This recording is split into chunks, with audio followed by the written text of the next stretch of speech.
Back in Palm Beach County. Happy New Year to everybody. A little colder than we're used to in Florida, but that's okay. It's a lot colder in Tallahassee, I can tell you that right now. So you guys are lucky. We're here. We got a lot of folks joining us. We have our relatively new DEP Secretary, Alexis Lambert, is joining us. South Florida Water Management District Executive Director Drew Bartlett, Everglades Trust CEO Anna Upton, Everglades Foundation CEO Eric Eichenberg, Representatives Gossett, Seidman, and Weinberger from the Florida Legislature. And I know we got a lot of people from the district. I see Alligator Ron, I see Scott Wagner, Chauncey, a lot of folks. So thank you guys for what you've done. So 6 years ago tomorrow, 2019, January 10th, we outlined a very ambitious agenda to try to right the ship with respect to Everglades restoration and water quality in the state of Florida. And it was something that was very far-reaching. I think it was something that people thought sounded good, but nobody thought could actually be accomplished.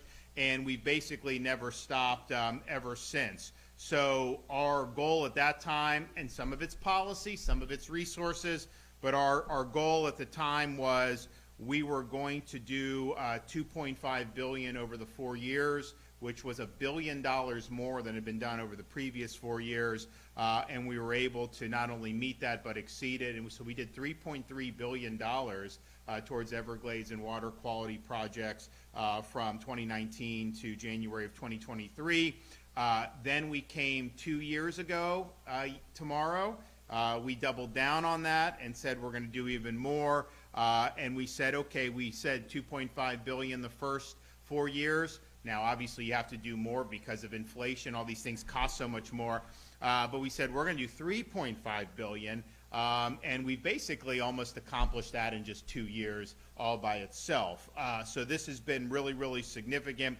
And the results have been extraordinary. And we got more work to do. But think about this. In 2019, we had just 57.1 billion gallons of water storage capacity within the Everglades region. We're soon going to be opening up the C-43 reservoir, and when that comes online, which will come online a little later this year, we will go from 57.1 billion to $176.1 billion, and just in time, obviously, for the rainy season this summer. So if you think back to what's happened in the Southwest Florida in 2018 with all the discharges, 2016 on the east coast of Florida, we've more than tripled the capacity, the storage capacity, because of our efforts. But we have a lot of projects that are in the hopper. I'm going to talk a little bit about the Everglades Agricultural Area Reservoir.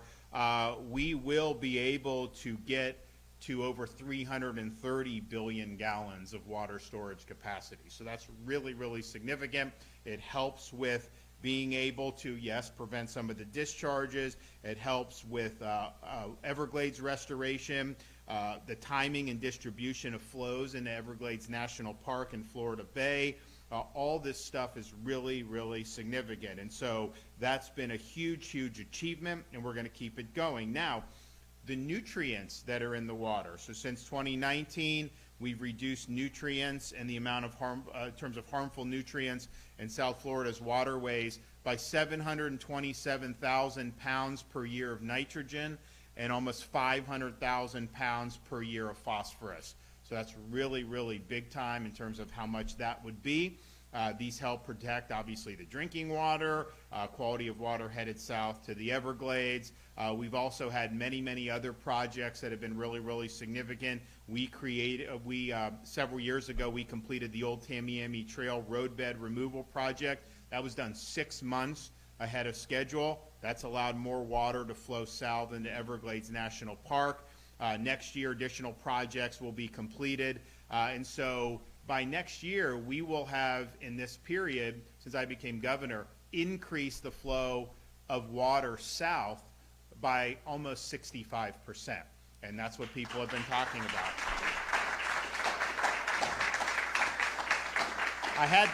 I had them do this little thing. So you can see 2019, the amount of water that's flowing, and then where we are in 2024. And the blue means there's more water that is going and flowing south, and you see that really significantly. This is really how nature intended it to be. This was a result of a lot of human infrastructure and things that have been done. So that's really, really significant that we were able to get that done, and we'll continue to push forward on that.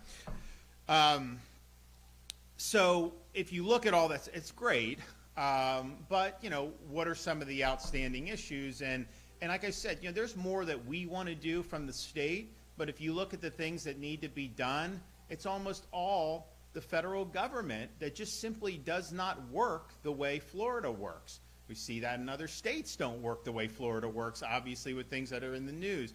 You know, our view is like, we got the job to do, we want to get it done. We don't want to be bogged down by red tape. We don't want to be bogged down by bureaucracy. Once we make the decision that this is something in the interest of the state, we want to get it done as quickly as possible. That is not how some federal agencies like the Army Corps of Engineers approach things. I think they just have a much different thing. Look, I can't speak for them. It's not something I've ever been a part of. But I mean, I would not want to be known as the one part of government that's the slowest, right? I mean, I would want to be someone that says we're the fastest, but that's just not the way it does.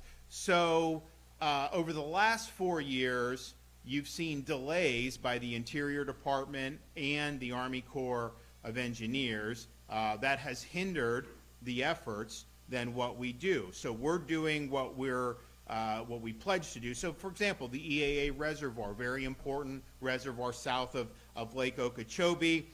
You know, we did the stormwater treatment area that the state handled. Obviously, most of that reservoir is a federal project that is done by the Army Corps of Engineers, and it's a significant project, but the reality is that they are not where we are in terms of the schedule. They're far below schedule when it does that. Now, it'll be a really significant project once it's completed, but they're just not on the same schedule that we are. So we want to move forward on the EAA Reservoir as quickly as possible, and I'll say what our proposal is in a minute on that. But if we're able to get that done, you know, you're going to have massive more clean water that's going to be able to go south through the Everglades into Florida Bay. And just from what we've already done, we have had Florida Bay reach its salinity goals for the first time in decades.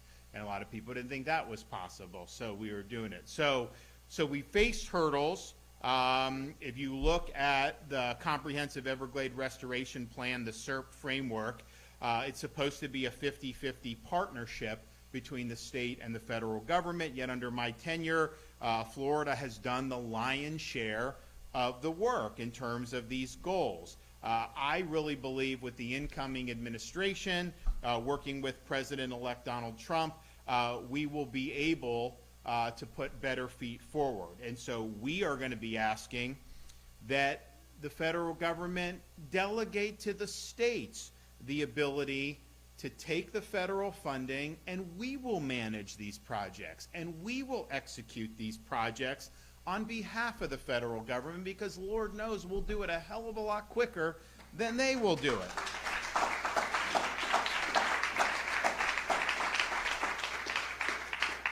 And when President Trump was in office the first time, he really helped us move forward on these priorities. I mean, I remember talking to him about Lake Okeechobee, and I said, I'm building infrastructure, but like if the Army Corps is discharging this water, and so he had the Army Corps manage the lake more, I think, in a balanced way, and it did mitigate some of the discharges that otherwise would have happened. And so he's been a strong partner with us during his first administration. We expect that to be the same going forward. We should manage federally funded SERP projects. We will restore the Everglades more quickly, we will save time, and we will save an awful lot of money. We can deliver this. And if you look at what's going on in California, yes, obviously you have an absentee mayor, governor, all these problems, but like, you know, the Army Corps is responsible for part of those, the federal lands that are there. And I don't think that they've done what needs to be done in that respect either. So we already have the track record to prove that we can do this and do this very effectively. For example, The year Florida broke ground on 3 culvert structures. This year Florida broke ground on 3 culvert structures and is already pouring concrete to move water south through the Big Cypress Preserve at a cost of $46.7 million.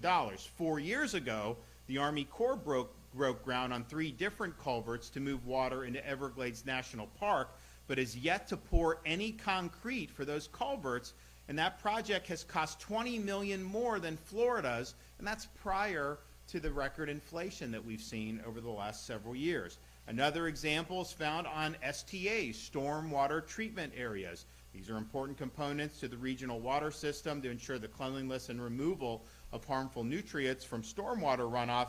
In mid-2020, Florida broke ground on a 65-acre STA for $27,000 per acre and finished construction in 2024, completing 130 acres of construction per month. In 2022, by contrast, the Army Corps broke ground on a much smaller 2,000-acre STA for $68,000 per acre, and the estimated completion is January 2026 at only 42 acres per month. While Florida has moved billions in projects to construction, the Army Corps is sitting on money so long at times that they've lost congressional authority to even spend the money anymore. And if you look at this so-called infrastructure bill that was passed in 2021, it provided $1.1 billion to the Corps for CERT projects, yet a bill passed in 2021, the Corps did not use any of the funds for construction until 3 years later, September of 2024. So our record of getting the job done is second to none. In Everglades National Park, we took over the construction of a seepage barrier to keep water in the park to protect communities from flooding, and the result, the construction was completed 7 years ahead of schedule. Florida also took over a project to double the capacity of water flowing into Everglades National Park. The result, construction was completed 6 years ahead of schedule. In the Central Everglades, the state took over construction of a critical feature of the Central Everglades Planning Project from the Corps. The structure will provide a new flowway to restore balanced flow between the Central Everglades, Everglades National Park, and Florida Bay. Construction will begin this year, and that project will be completed years ahead of schedule. So this is something that I think makes a lot of sense. Now, one of the things that we did under the first Trump administration was we assumed authority on this so-called 404 permitting, which basically allowed the state to permit consistent with federal, and there's a whole myriad of federal laws, and so we're able, you have to follow the law, but you can take it and you can get the permits, projects permitted quicker. That affects a lot of things. That affects private businesses, but it does affect our ability to do these Everglades projects. And we've seen a slowdown since this got tangled up in the courts under the Biden administration, where we're no longer able to exercise that 404 authority. So we would like to have that back. Obviously, there may be still some litigation, but empower us to get the job done, and we will make it happen. And that'll be, I'm going to be with the president-elect tonight with some other governors, and I think his attitude in terms of when I've been talking to him recently is, tell us what you want. You know, we want you guys to be successful. We want to empower the states. So we're going to hopefully enter a period where we have really strong federalism, where states are able to lead on these things. And you know, the federal bureaucracy at this point, you know, I wonder whether even if they were totally aligned with us, could they even get the job done on some of these things in times that make sense? And I question whether that could even be done. So send us the funds, give us the authority, and let us get to work, and we will get this done and move it along very, very quickly. Now, we're hopeful for that. I think that would be a great partnership between the federal government and the state of Florida, but we also know we're going to keep doing what we're doing. We're not going to turn back. We're not going to just sit there and complain that the feds aren't sending us money. And that's the one thing I've always said about this is you have a better opportunity to get federal support to complement what you're doing if you show you have skin in the game. And we've done, I talked about the record funding. we could just sit here and say, oh, the federal government, should be doing. We've gone above and beyond what we were ever expected to do, and we're proud to do that. And so we're not asking the feds to take over anything we should be doing. We're simply saying help live up to your end of the bargain. So I'm going to be releasing my budget for the next fiscal year very, very soon. And I'm happy to be able to say that we will continue to be strong stewards of not only Everglades, but conservation writ large in the state of Florida. And we will be dedicating a new record, $805 million for Everglades restoration, including, yes, big.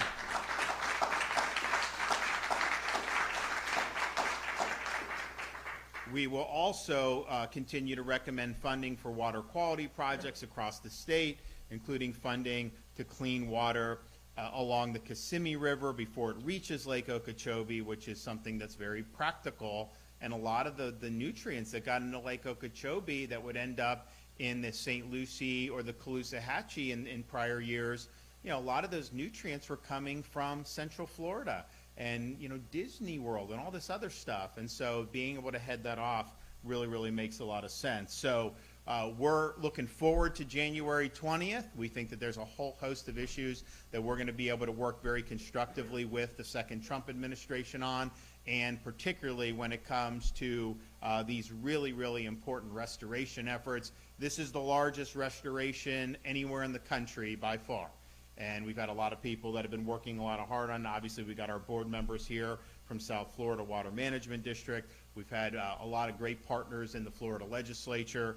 And this is something that's really, and then of course the agencies that have been involved with state government have worked really, really hard, and we've had a strong pace. We expect them to keep a strong pace because I think that's what the people of Florida expect. There's certain expectations. I think in other parts of the country, people get into office and they don't really do anything.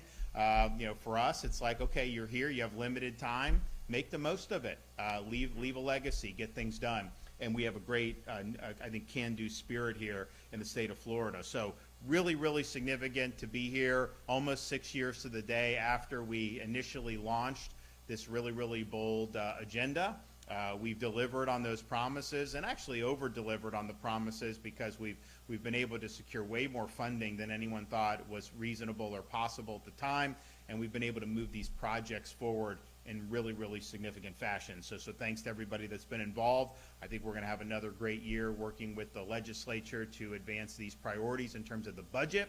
And I really, really think that we have a possibility to have a really strong path forward working with the federal government and hopefully being able to have these tasks delegated to the state of Florida so that we can go ahead and get the job done. Okay, we're going to hear from some of our speakers today. So we'll start with Secretary Alexis Lambert.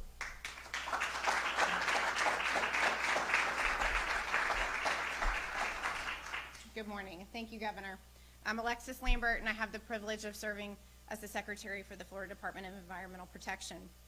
First, I would like to express my gratitude to the Governor for his visionary and steadfast leadership on Florida's environmental priorities. Under his direction, as he said, Florida has invested a record $3.3 billion in Everglades restoration, surpassing the previous 12 years combined, and we're seeing the benefits of those investments. In 2024 alone, we celebrated some major milestones: the completion of the Everglades Agricultural Area Stormwater Treatment Project, the completion of a new water seepage barrier, and the groundbreaking for the first major feature of the Western Everglades Restoration Project. As the Governor said, since 2019, 75 Everglades restoration projects have either been completed, broken ground, or hit a major milestone. Once fully operational, these projects will result in an annual reduction of more than 727,000 pounds of nitrogen and 488,000 pounds of phosphorus.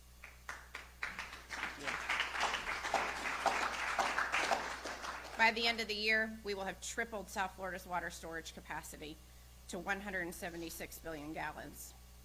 It's inspiring to reflect on what we've done, while we recognize there is still much more important work to do.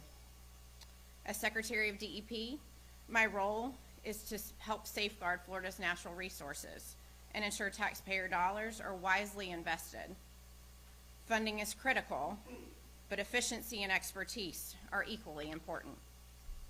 Florida has proven it can manage restoration projects more efficiently than the federal government, saving both time and money. Floridians understand the Everglades better than anyone else. We live, work, and recreate here. We are committed to the land that sustains this. While federal partnership is important in these projects, layers of bureaucracy slow progress and drive up costs. Everglades projects under the Corps oversight take on average more than a year to begin construction, with some more complex projects taking far longer, multiple years, with no start in sight. In contrast, we can begin in approximately 4 months on average, nearly a third of the time that it takes the Corps. Construction delays lead to cost increases. Every year of delay adds an estimated 6% or more to the total cost of a project. We have the expertise, we have the urgency, and we have the determination to get the job done. Delays aren't just experienced during construction. Hundreds of 404 permit applications have been disrupted, delaying essential public infrastructure, energy, stormwater, medical, school facility projects, including many projects related to Everglades restoration. Florida processed 404 permits for Everglades projects in nearly half the time that it takes the Corps, with the same level or more protections. Florida's 404 program was a bipartisan, collaborative application of the Clean Water Act and accomplished more for Florida's environment and economy without unnecessary red tape. Well-equipped states should have the ability to regulate, protect, and restore their own resources. I'm very proud of what Florida is accomplishing, not only in the Everglades, but also in our efforts to improve water quality and strengthen our coastlines. Thank you, Governor, for your unwavering support.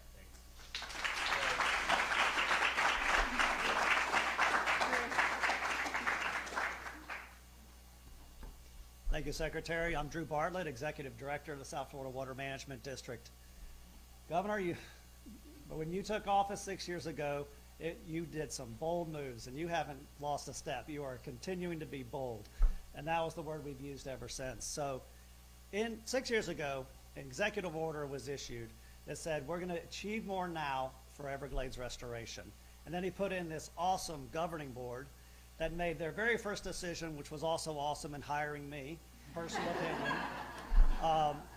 But we have been laser focused. It was exciting times, a direction to achieve more now, funding to achieve more now. It was a great 4 years, but we weren't done. On your second term, you came in with another executive order that said achieve even more now, and here's even more money, and that excitement turned to stress. I'm kidding. We were very excited for this opportunity because we did want to do that. The 1,500 people at the district did want to do that. Now, in that executive order, you said, look for opportunities of projects that the Corps of Engineers is the lead on and see what you can take over.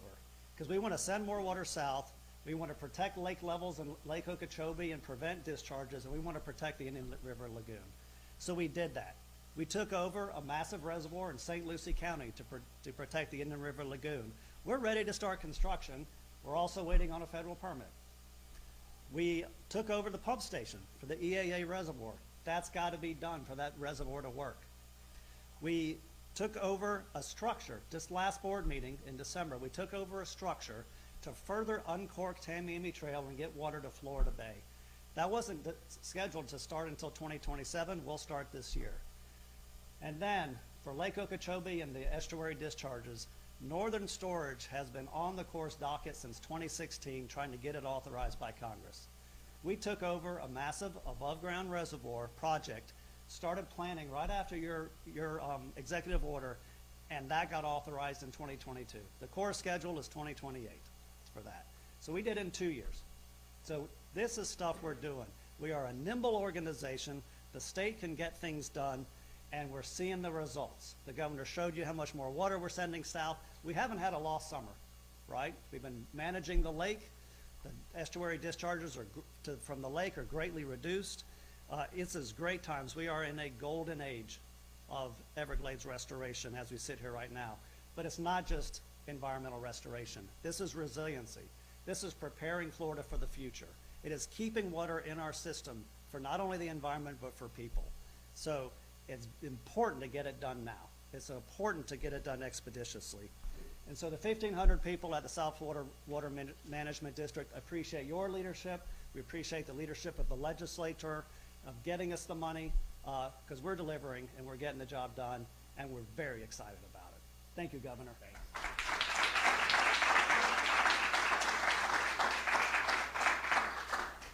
Good morning. I'm Anna Upton, CEO of the Everglades Trust. I'm thrilled to be here today to talk about Governor DeSantis' historic commitment to Everglades restoration. He understands that Florida's economy depends on clean water, and since day one, he's been laser focused on delivering results for Floridians, from expediting major restoration projects to adopting a new lake regulation schedule to raising Tamiami Trail. The progress has been unlike anything we've ever seen in the history of Everglades restoration. He's given the South Florida Water Management District marching orders to expedite Everglades restoration, and I'm proud to say the district has delivered. It is the best local sponsor for water projects in the whole country. You can't have a better partner than the district. They can build water resources projects faster and at a lower cost. So we fully support having block grants to the district to carry out the comprehensive Everglades restoration plan. Because of Governor DeSantis' leadership, we are closer to seeing Everglades restoration fulfilled, and that is why I have taken to calling Governor DeSantis America's Everglades governor. He made a promise when he came into office to do all that he could to advance restoration, and he has delivered on that promise. We look forward to working with the Florida legislature and hopefully Congress to deliver the funding needed to keep the historic momentum going, allowing us to leave America's Everglades to the next generation better than it is today. Governor DeSantis, we would not be here without you and your strong leadership on Everglades restoration, and for that we are extremely grateful. Thank you.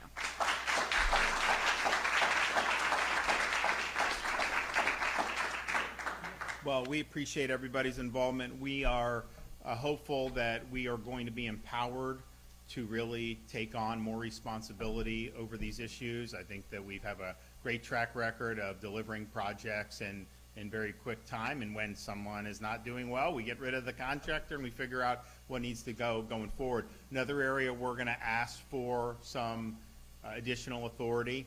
You know, we manage the fishing for red snapper in the Gulf and have been doing that now for a number of years. The feds manage the Atlantic.